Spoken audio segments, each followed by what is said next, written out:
We have great news. The sandwich is not out yet. The robe is not out yet. The soda pop not out yet. The purple Jordan's not out yet. Lamar, well, he is out. He is back at practice. Lamar returned ahead of Sunday's game against the visiting Bears. The Ravens are favored by almost a touchdown. Bro, who do you trust more, the Bears or the Ravens in this game? Really? I mean, it's not going to be any, the Ravens, of course. Why? What have they done because to earn your of Lamar trust? Jackson. When he plays, they average 37 points a game. That's pretty good. That's pretty good stat, right? Okay. The defense is bad. Are they going to? And I will admit, the defense, I have been leaning into that Rams game because that was obviously their best performance of the year. And it was against a good offense, a great offense. So I'm hoping that is really, I don't expect them to become a top 5 off defense. But I'm saying I'm hoping that. But remember last year, they went from basically the worst defense or close to it in the league to by the end of the year, they were playing among the best.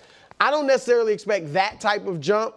But I am obviously, after one game, I'm not completely certain what type of defense they're going to play. I'm hoping it's much better, but even still, I'm putting my faith in that offense in dropping. Look, I don't know if they'll go score 35 points, but I think that offense, because the Bears defense is 25th in the league, total defense and scoring defense. So Lamar should be able to come out and have a big game. Obviously, you still got Derrick Henry. And I just think if you're in that locker room, if you have not given up on the season, then this is the moment. This is where not only me saying it, they got to be saying it in their minds. We get this win. This is a decent team, Chicago. We get this win. Our division is right there. Everybody's kind of bunched up for the taking. We know what our schedule is. We know what the Steelers' schedule is. We got our guy back. Let's get it done. So, yeah, I got much more confidence. Back to must win. And you guys have won 4 straight. Oh, yeah. You're kind of due. I mean, no, but real The Ravens have lost 4 in a row. No, the Bears have won 4 in a row. That's good for the Ravens. Win, and the Bears unless you are but for real. Unless you're a superb team, and I think we would agree, the Bears aren't superb. They're having a good year. Just better than the Ravens. They might be in a fight for the playoffs, but they're going to lose soon. In a few days, if I'm not mistaken. I think that's fair. Okay, I mean, their due argument, I can't really push back against too much, but I didn't expect a 4-game winning streak. But I said, don't let the Bears get hot. And are they hot, though? Listen, winning 4 straight when your quarterback isn't playing that well, when you are leading the NFL in takeaways and you've discovered a running game. Like, I put together a little graphic, Brew, of things that the Bears do better than the Ravens that has nothing to do with Lamar Jackson. Of course, because they'll do anything better than includes Lamar Jackson. It's putting a lot of stock in this guy coming back from an injury. He's not going to solve their defensive problems. Like, opponents' points per game, they're still going to be a bad defense. Takeaways, the Bears still dominate them. Pass rush, the Bears have been dominating them. And running back production this year, because Lamar has played in 4 of these games, the Bears running back duo of Swift and Monangai is actually doing better than Derrick Henry and Justice Hill. In the 4 games that Lamar played? The whole season. No, that's what I'm saying. No, but Derrick Henry only had the 1 good game. Right, but that was like 200 yards. Yes, but Derrick Henry when Lamar was out there, was struggling after that and then was continuing. They weren't giving him the ball, obviously. I feel like the argument, the Ravens, it's just, they can't be this bad, can they? But don't you think, I hear you, because they have been bad. There's no denying that. But do you guys give them any, you guys seem to, they have been a great team for a long time. You know what I'm saying? I do not think you guys talk about them like they're really like a legit 1-5 team when they have played 3 of the best teams in the league as far as their losses, and then Lamar was gone for the other one. So I do think they are defensively a legit 1-5 team. They have. I do think that. And I think that they have had a little bad injury luck, game luck with Buffalo, schedule luck with who they played early on, which is why having Lamar Jackson in an offense that was, when it was playing those 4 games as potent as it was, that's why they are truly a 1-5 team through 6 games, because they weren't able to offset the fact that they have this 1-5 defense. And if this game were in a month, I think my answer would be the Ravens. But I think a mistake we make all the time in football is guy who missed a month is going to come back and be the guy he always is, and they never are. And Lamar doesn't.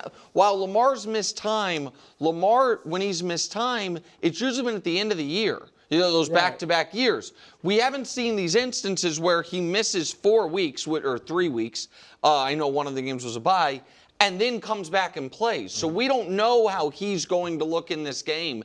And I think the only way Baltimore wins is if Lamar's excellent.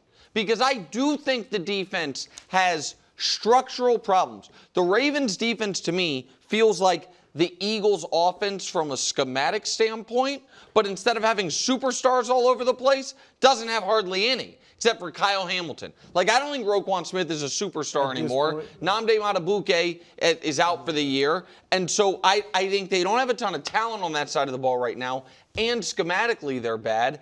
And what I do buy into is, if we're going to do the who's due argument, Caleb is due for a good game.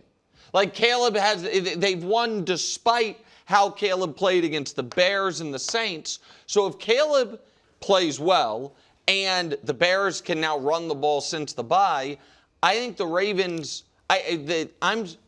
Vegas has a lot of faith in Lamar for them to be a touchdown favorite with Lamar coming off this injury. Maybe it's because they need it so bad, but that's a lot of faith in Baltimore. I think the line is high. Yeah. I mean, I think they can win by more than 6 points, but I'm saying I do think that's a high line considering how poorly they've played. But with Lamar coming back, I look at it as like when he played the first game of the season. And, you know, you obviously haven't played in months, but he's been so good in the regular season, like the last 2 years, that, you know, it's like he hardly ever has a bad game in the regular season. You know, now these last few years. So I do expect him to play. Go ahead, sorry. No, I was just going to say, I mean, obviously, if Lamar is Lamar, the Ravens have the huge quarterback edge. The question is, where else do they have the edge? I would say running back, too. I know Swift's been Derrick playing Henry's well. amazing. Yeah. I just think the running game of the Bears I don't think they have the better coach right now. I certainly would take Ben Johnson. I don't think right now. I don't think they. Like, I understand what Harbaugh has accomplished, but right now, as far as having his team all pulling in the same direction and us believing he's going to cook up a game plan, which I know isn't really Harbaugh's job because he's not. He was a special teams coordinator, so he's kind of more of a CEO coach. It's been a poor job this year. But and let me add one other thing before we get to pack stats. We were talking when there was a little kind of light reporting earlier today, like, hey, Lamar maybe will play, maybe won't. And you just kind of said offhandedly, and I totally agreed, Lamar has to play. Like, Lamar's got to play in this game. And the reason I bring it up is, even if Lamar is not 100%, he's got to play, right? Like, even if he's 75, 80%, season on the line, post a bye. So if he is that, and he is like, hey, he can still be dialed as a passer, which he has been the last few years, but he's not going to really be a threat as a runner, that to me really changes the way the Ravens will be defended. If after the first quarter they realize Lamar had an open running lane's not taking it. Yep. Yeah, and because he's nursing somewhat the hamstring, that changes how dynamic and effective he is. That's another, to me, edge for the Bears. Revenge game for Aaron Rodgers. He's a home underdog when the Steelers host the Packers. 40-year-old Rodgers going up against Micah Parsons, who had a career game last week. And brings us to this week's edition of Pack Stats, a segment that makes statistics cool. They've always been cool. Well, I just make stats look good. Oh, wow. I brought my stats with me today, boys. Lights, camera, stats. The Steelers have the recipe. I'm just throwing a lot of catchphrases out there. You guys can choose which one you like. Steelers have the recipe to stifle the Packers' pass rush. They figured it out. Now, you might question the ceiling of an offense like this, but 22.6 is their pressure percentage allowed. Second best in the NFL over the last month. Second fastest time to throw in the last month, Aaron Rodgers. So Micah Parsons is coming off arguably the best game of his career. Packers pass rush was discovered. It's going to be a marquee game, Aaron against his old team. But the Steelers have been priming, hey, we got a 41-year-old quarterback. We got to snap and throw and not allow the pressure to get home. That's the formula in Pittsburgh. So here is I agree that is exactly what they've been doing. It feels, and maybe this is recency bias to the total deterioration and implosion of the Miami Dolphins. I just feel like if that is the book on what you're going to do as an offense, unless you have Tyreek Hill and Jalen Waddle and this amazing, this schematic edge with the cheat motion and stuff when people hadn't seen it, that teams can just stop that. We're going to take the risk that we're going to get beat over the top. We're going to play man coverage. We're going to jam your receivers, and we are not going to allow you to get the ball out that quickly and throw off the timing. That's what I would imagine the Packers are going to try to do. They know they want to get the ball out that quickly, and so that to me there is a cost to that of trying to run that type of offense. I think Rodgers is getting it out quicker than just about anybody except maybe Mahomes. No, second fastest. Second fastest right now.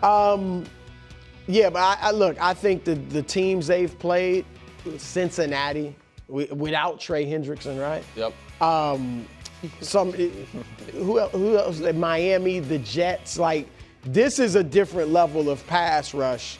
And again, I said earlier, Danny, I think that the Packers are going to want to win this for J-Lo, for Jordan Love. They know Micah's close with him. They know he was here. A lot of those players weren't there with Rodgers, but they know he was there with Rodgers. They know how big the narrative is between the two quarterbacks. So I think that pass rush, coming off what they did last week, 6 sacks, they are going to be extra hungry, and it's really going to test Rodgers. And Rodgers, he even said it, he's feeling better physically. So last week, he looked great as far as his mobility. So does that lead him to hold on to the ball just a little longer, thinking he can get away from the rush? I think for them, do you agree, for them to be the best team that they can be, that number on the right has to change. I don't think you can be a great team if everything you do is quick. I think that unless you have, again, if you have a dominant defense, a dominant running game, if the passing game is just a true supporting actor, but if the Steelers' offense is going to go through the pass game, I don't think their running game needs to get better. The plan for them is to have the best defense in the NFL. That's a great plan, but they're everybody not. got a plan until they get hit. You thought that was cool? Check this out. This is actually a wild special. You didn't like the Seattle one, so here we go. Not me, the audience. The Bills' bye week actually came at the perfect time because the stat is 7-0. Oh, Josh Allen. Josh Allen has never, people love Josh Allen. He's never lost out of a bye. His coach, by the way, 8-0, Sean McDermott. But if the bye came at a perfect time for a Buffalo team that you guys were giving me grief for having them still as the third best team in the NFL in Top 10 Tuesday, Danny's doesn't, it's the type of thing where they can't lose this game, and they won't. So can I throw this stat, which is cool, back at you? Okay. Since McDermott doesn't lose, no, it's just like judo move of a stat. Okay. Since McDermott doesn't lose and Josh Allen doesn't lose, and everyone believes in the Bills really except me, if they lose this game, will you finally be like, uh-oh, Wilds is right, this team is not who we think they are? Absolutely. I mean, I don't know if you guys did this in Must Win. I apologize if I missed it. No, we didn't. No. But, I mean, we decided that it was too obvious that the Bills were going to win. to do it in Must Win. Yeah, if the Bills lose this game to Carolina, and Carolina has been good at home, and Carolina can run the ball, and Buffalo's defense has been susceptible against the run. So I'm not saying blowout, but Buffalo should win this game, and if they don't win this game, absolutely. Panic time. Andy Dalton. Well, that's one of those weird ones where the injured. You saw Flacco crush, dude. No, it's a weird spot where if you're Buffalo, he's probably like, yeah, we'd rather face the starter. Like that. I don't know. I mean, Bryce has gotten some good wins. I know he hadn't played great. Andy Dalton's got a game in him, though, you know? So, 1 or 2 games a year. But I definitely agree with your hypothetical that if they lose this game, if they have a 3-game losing streak and they've lost off the bye with the Chiefs coming up, then it is panic time in Buffalo. I don't think it is panic time in Buffalo. I think they're going to win, and as to kind of build off the bye piece of it, the stat, this is the first time, not one of the only times since Josh Allen's been Josh Allen where it felt like at the bye, we need to use this bye week to work on some things. Like, I don't care as much that Josh has thrown some picks as of late.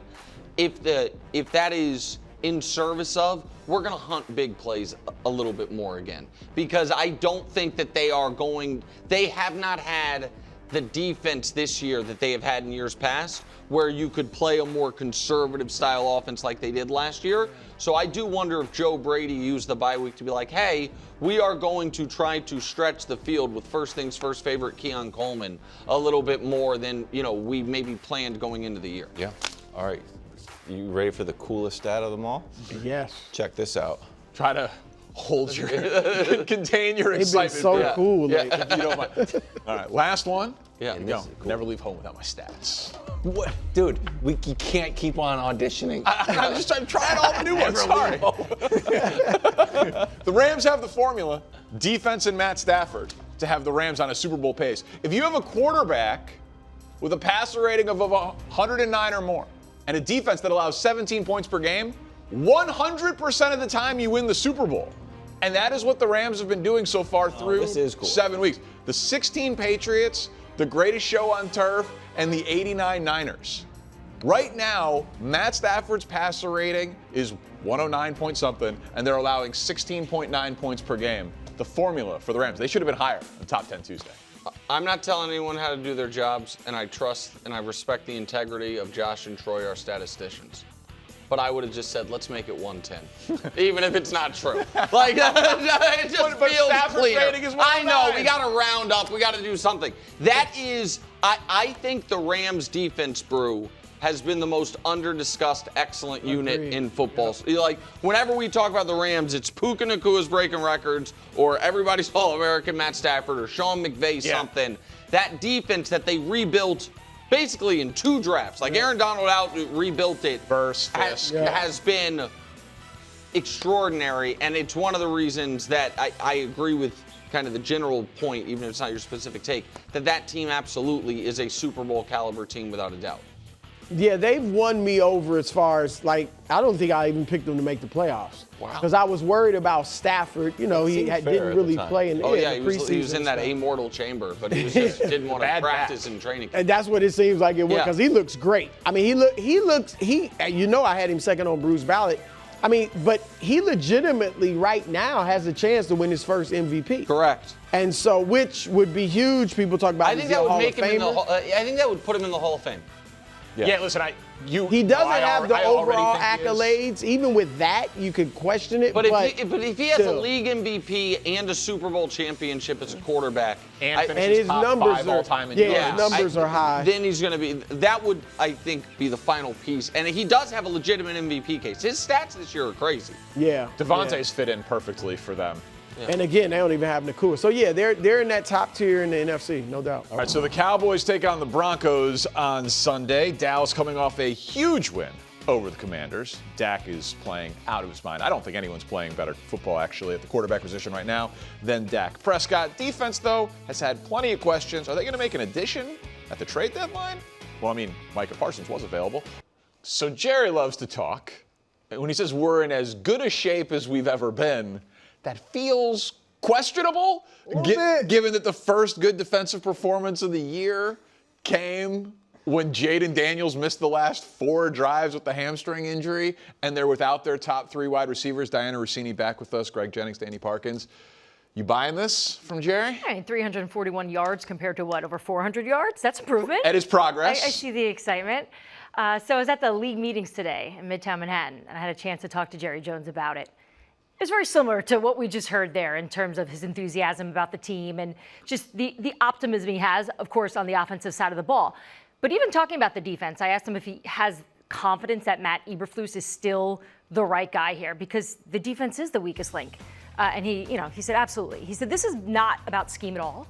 that this is about execution, and that every single week, a little bit more execution, of course, 2 turnovers is going to help you. And that's where Dan Quinn had so much success years ago, right? Yep. It was those turnovers. So the question is, what do you do, right? You have a quarterback playing at an MVP level. You have a chance to win the division, possibly here, based on how we're seeing the rest of the opponents look at this point. So what do you do at the trade deadline? So I assume pass rush, because hey, everybody knows that's what they're missing. That would be unbelievable for content. Jerry told me on the record they are not going pass rush. That is not the area that they're looking for. They're going defense. Yeah, no, trust me. I pushed back. I'm like, well, I joked kind of like, well, why don't you just go get Micah back, you know? And look, he seems to be at peace with it, with the Micah trade still. But in terms of this move that they're expected to make, I walked away from the conversation with him as they're going to look around. I just don't think they're going to make some big splash. I just don't think there's any player available that makes sense contractually and worth the picks that they would have to give up for. Well, I'm going to speak as though they're not going to make a splash, because I just don't believe that Jerry does those types of things unless it's going to hurt the team, like get rid of Micah. But I'm looking at this question, and if I'm buying if the Cowboys are going to make a run, and you talk about Jerry saying, or he's saying, it's not about the scheme, it's about execution. Well, it's always been about execution, but sometimes the scheme helps that. And when you're the Cowboys, if both aren't being done at a high level, then you have a problem. I'm not saying Matt Eberflus is the issue, but they struggle to stop the run. We know who they are offensively. We know they're going to put up a lot of points. But if you can't stop the run, that's 101. That's like elementary when you talk about defensive posture in football. We got to eliminate the run, make them throw the ball to beat us, and the Dallas Cowboys haven't been able to do those things. So their offense is excellent. Like, I think Dak legitimately can win MVP, and I know Nick's made the point about last year's Bengals team. Like, Joe Burrow was amazing with the defense. I think it's apt. Like, quarterbacks that have had 100-plus passer rating against Dallas this year. Russell Wilson, my guy Caleb, Justin Fields, like, they still have Mahomes. They still got Goff. They still have Jaden. They still have Herbert. They still have Hurts on the schedule. Like, it's hard for me to imagine that caliber of quarterback still to come and Dallas actually going on a sustained run. Yeah, you're putting it all on your offense. You better hope that you're scoring 30 points and you're holding each team to 22. Like that's the only way they're going to be 22 would be great. And you know what would help against those type of quarterbacks? The very thing that he told Diana he's not going out to get, a pass rusher. He would disrupt that timing, speed the quarterback up, and disrupt what they want to do as an offense, helping your secondary out, helping your defensive front out. You got to look at the pass rush situation there. And I know Jerry just loves content. Like, he doesn't care about criticism, praise. He just wants to be talked about. It would be objectively hilarious if they traded for a pass rusher. To, like, hear what he would say. I mean, just think about what that would take, though, from a shot at the ego even. Just like, man, we just gave up this guy because we really believe that getting these picks back are going to help us now and in the future. And we actually think we're a better team without him, right? That's their words, not ours, right? I think everyone here has agreed that the Dallas Cowboys, I'll speak for myself, the Dallas Cowboys are Super Bowl contenders if Micah Parsons is on this team, right? Yeah. But they obviously don't see it that way. And I pointed to the fact that Micah had a career day on Sunday, right? And he said, look, when I made this trade, this was the situation I knew was going to happen. Micah would have a Micah day. But guess what else happened on Sunday? We won, right? He said, except we won, and we have the picks, right? So that's how they're seeing it, in their head, and maybe that's how they sleep at night. But what happens when Micah has a Micah day and the Dallas Cowboys get blown out because of their defense? They won't have to wait that long. Yeah. We'll go to San Francisco, where the still Brock Purdy-less and Fred Warner-less and Nick Bosa-less, you understand. Keep going. They got a lot of injuries out there in San Francisco. They're 5-2, despite all of it. Brock Purdy limited in practice with the lingering toe injury. And the question is, can the 49ers keep winning without Purdy? And I guess I would just say briefly, yeah, for now. Like, they can beat the Texans, they can beat the Giants, but I do, as much of a skeptic at times as I was of Brock Purdy, he's better than Mac Jones. And so I don't think they can win big without Brock Purdy. What about you? Make sure Christian McCaffrey stays healthy, and I think He's he'll the be key. just all right. You Yeah. know, I mean, they're going to be depending on him, and every single defense know this is coming because they've got so many different injuries. As for Brock Purdy, I mean, how frustrating this must be for him, right? This is something they thought was going to be 3 to 4 weeks. This is not something they thought that week 8, he's again most likely not playing. This was not in the plan, but this is a turf toe situation. They saw Joe Burrow have a really serious injury that freaked Brock out a little bit, right? He's like, I want to be patient with this. I don't want to re-injure this so badly that I'm going to have to get the surgery and then be out for the year. So they've been really patient. He did a little workout on Sunday before the game, before the Niners played Atlanta, and he didn't feel good. So they're like, all right, we're going to keep you on the sideline until you feel better. So until he's better, this is Mac Jones. And I think Kyle Shanahan has proved, though, and perhaps maybe one of his best coaching jobs that we've seen in the last few years, coaching of the year candidate for me at this point, for finding a way to win games with Mac Jones, a guy that I don't think anyone thought still had it in him. And that's the part that I want to touch on. When you don't have the personnel, and they clearly are missing the personnel on both sides of the ball, you have to supplement that. And how you supplement that is with players playing at a level and being in a scheme that can produce wins. They have coaching that is putting these players in great situations, primarily on the defense side of the ball. Offensively, we know Kyle Shanahan has always been a genius, one of the best in the game as far as play calling.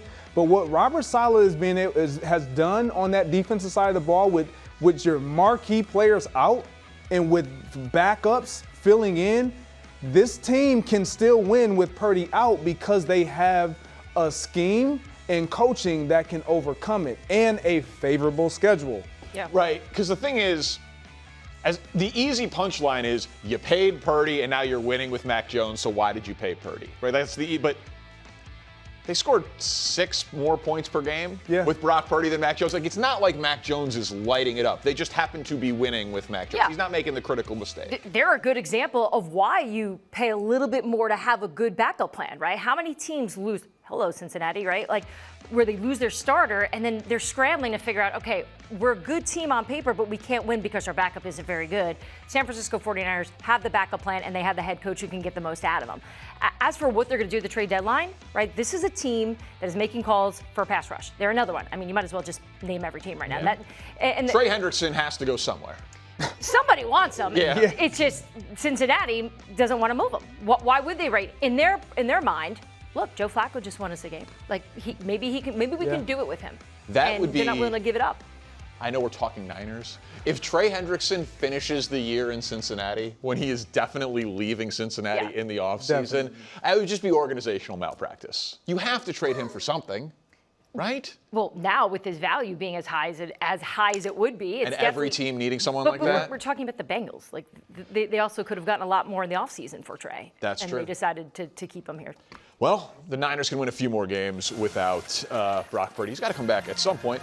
Thanks for watching. Subscribe here to get more from the show and to check out clips from other shows on FS1.